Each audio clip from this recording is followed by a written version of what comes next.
My name is Dakota. I'm 26 years old and I'm a drag queen, artist, and model based in Brooklyn, New York.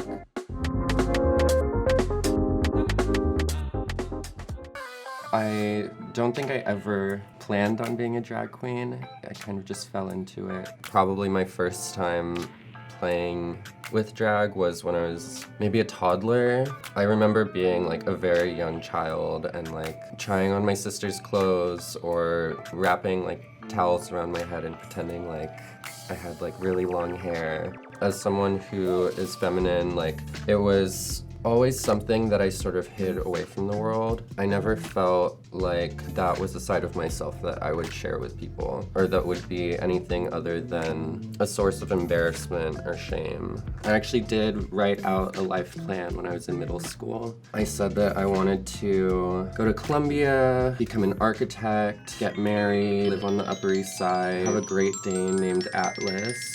It was like a very specific idea of what my life would look like. Cut to me being 18. I moved to New York. I ended up going to Columbia, so that much I got right.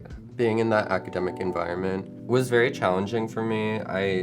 I felt like I had a lot of good friends, but I really was lacking queer friends in my life.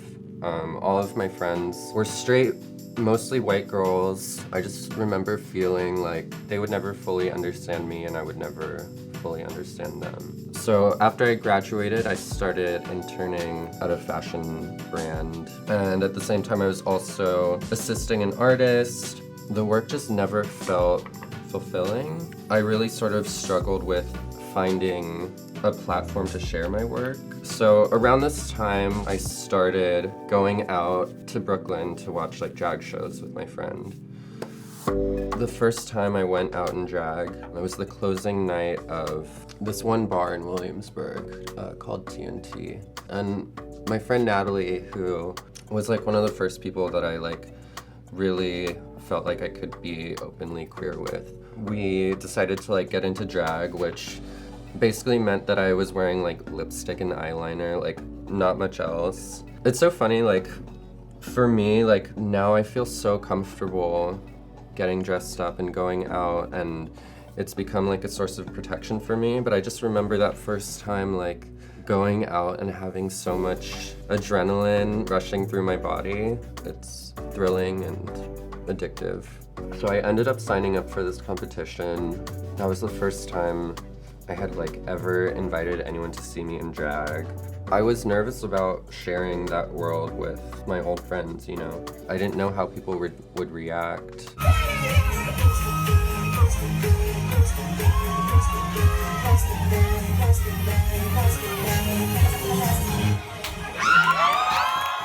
Winning this competition like really put me on people's radars. I started performing regularly.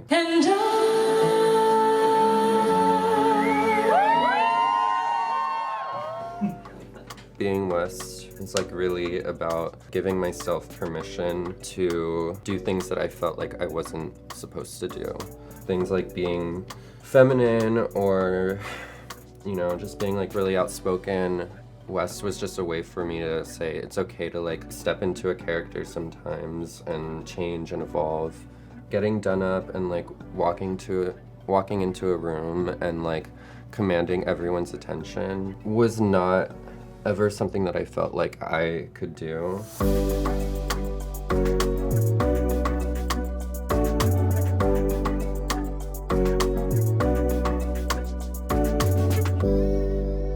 For so much of my life, I felt like such an outsider, and for the first time in a long time, I feel like I have people who not only appreciate my art, but can learn from it. I took refuge in my queerness, and my life has been exponentially better because of it.